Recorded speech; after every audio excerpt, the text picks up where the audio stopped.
and welcome to my review of Dr. Stone chapters 6 and 7. No, it's not 6 and 7, it's like 4 and 5. Why did I say 6 and 7? I think that's because of Shagan. I don't know, but either way, the two newest chapters of Dr. Stone. I like these two chapters and I'm kind of glad that I can do them both in one video because they both touch on like the moral complex and the moral differences in Senku and Tsukasa. Which I really like. I like that they take up this kind of moral thing, and very early in the story as well. I said last time when we first met Tsukasa that I really hoped he was a good guy, and I'm really glad that we can maintain this kind of idea that he is a good person, but he still does like evil things, like as Senku says. He's literally a murderer. We see him in the last chapter just kill off this random guy, and we see him in this chapter kill off those two parents to the two children because he wants to only to revive the innocent and pure children.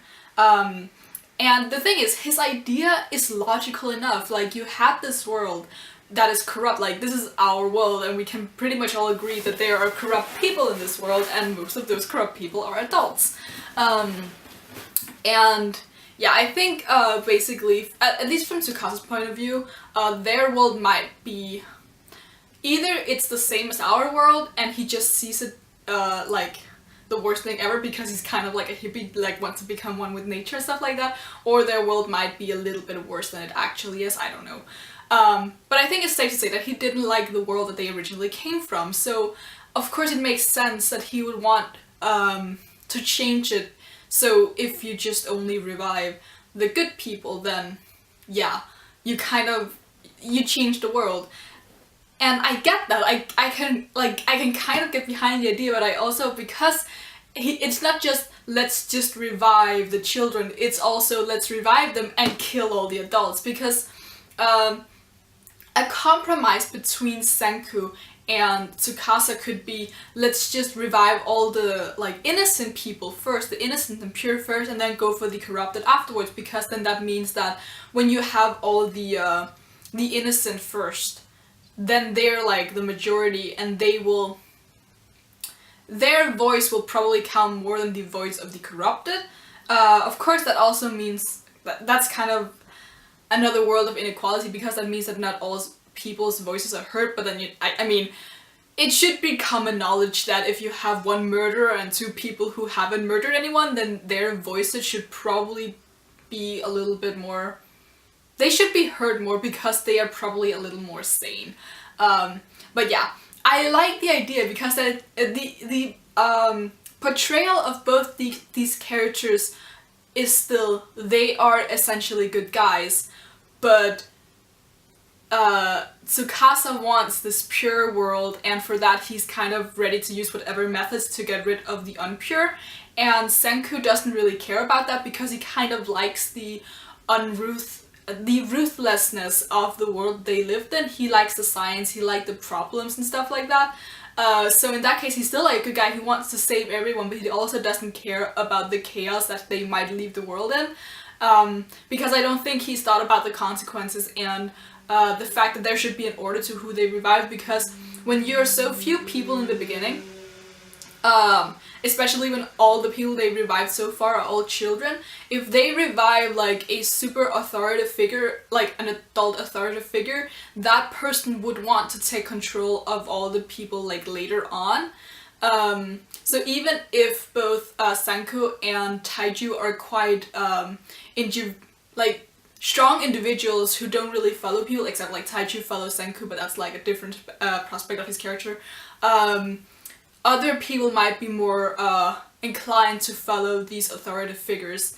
So I think that what Senku needs to take away from his encounter with Tsukasa is that there should be like some sort of idea behind who they revive, especially in the beginning.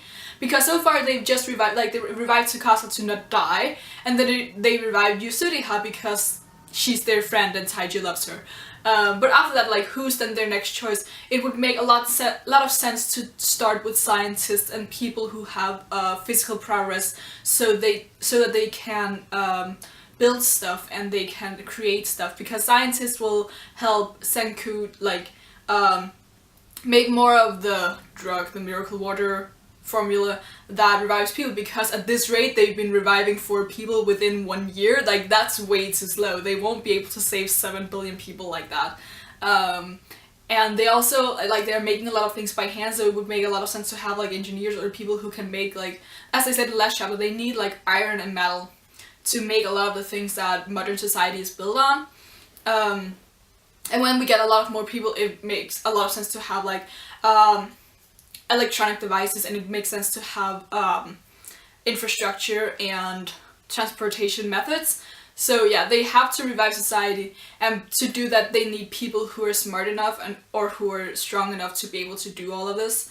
But they also do need authoritative figures, because when you eventually have like 1,000 people, you need someone to lead those 1,000 people. So you need like maybe not like a supreme leader, but you need someone who can like be the mayor of a village or something.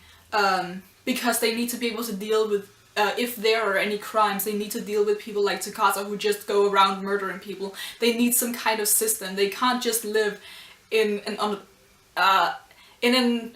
world like Tsukasa want, where everyone is just one with nature and no one owns anything. Because while the idea is very, like, essentially it's nice, right? It's the nice idyllic. I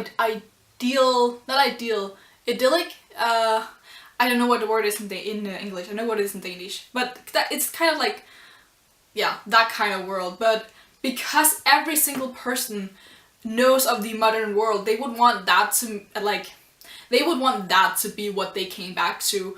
Imagine if people from this lifetime just went back like 3,000 years where we had nothing but like wood and stuff.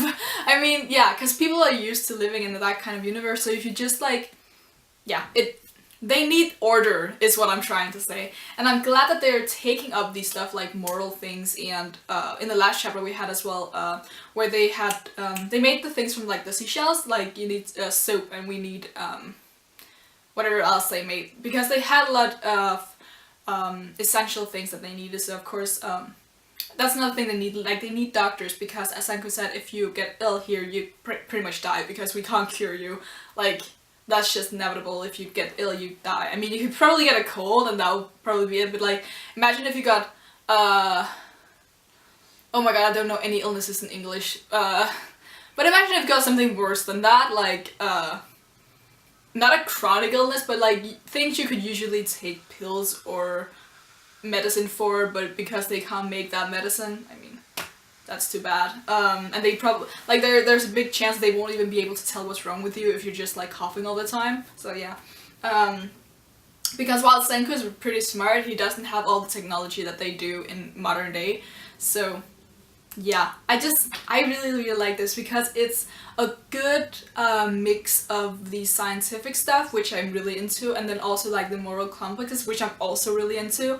The only third factor I need is for all the characters to really be developed. I feel like Senku and Tsukasa are the 2 characters so far who, like, they're really well rounded. Taiju isn't quite there yet, which is kind of a shame, because he's supposed to be one of the main characters.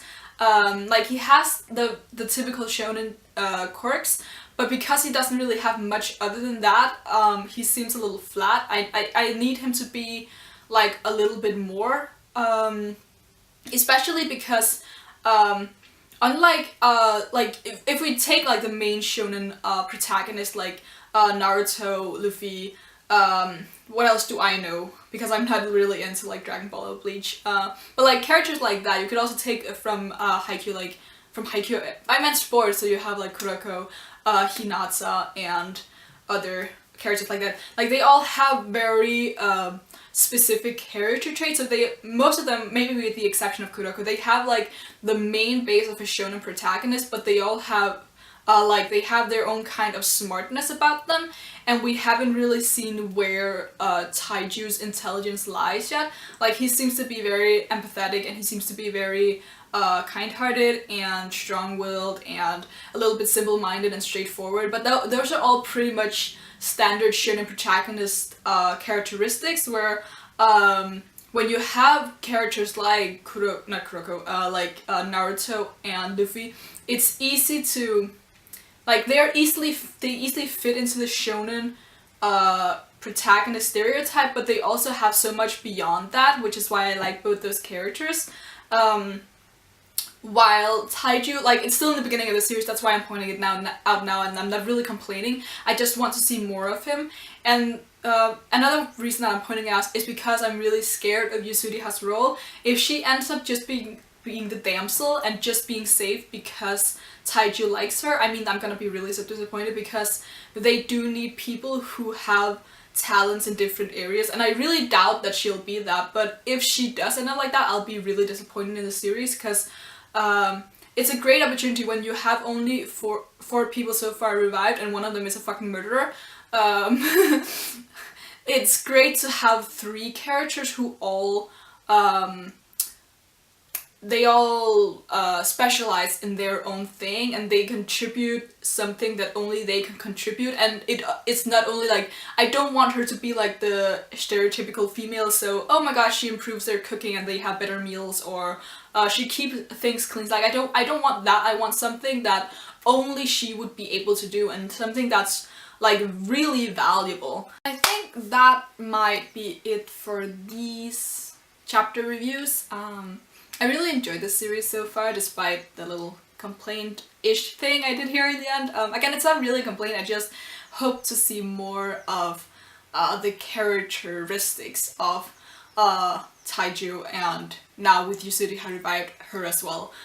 Because Senko is by far the best character, and also my favorite, but I do like to have a very likable main character, and it does seem like, with the way the series has been set up, it seems like Taiju is like the main character, so it seems like, if we take it in Haikyuu terms, Taiju is Hinata and Senko is Kageyama, so they're both main characters, but Taiju seems to be the one to be the main guy, even though Senko has had a lot more screen time or panel time lately. But I would like them both to be very likable and very dynamic characters, because no matter how you see it, they are the main characters, and with Yasudiri as well, they will be like the trio, 2 guys and 1 girl. Very stereotypical, but it usually works for a shonen, because then you have like the guys that the boys can relate to, and then you have that one female character that we all need, because sometimes we need a love interest, sometimes we just need something to like pander to the girls, like that. But that's not important. Either way, I'm looking forward to this, because the creators of the series does have prior experience in this, so they're already successful writers / artists, so yeah. I am expecting to not be disappointed in their characters. But then again, I don't know anything about their prior work, so if you have read, I think it's All Out they made, I might be wrong about that, tell me what, like, how well they write characters, because sometimes you can have like a really good series, but you can have crap characters. But as far as I'm aware, All Out is a pretty like popular sports anime, and usually sport manga, and usually sports need very, very good characters to have a popular series. So I am expecting good characters, especially in sci-fi as well, because as I said, I don't want this to turn into a battle manga of any sort, and it really doesn't seem like it will end up as a battle manga, which means that they need good characters and a good plot beyond that to draw in readers and to keep readers interested. So yeah, I think that's all I have to say about these 2 chapters, possibly. I might have forgotten something. It's been a while since I read chapter 4, maybe? Yeah, the previous chapter? I honestly don't know. Yeah, I don't know. Previous chapter. But yeah.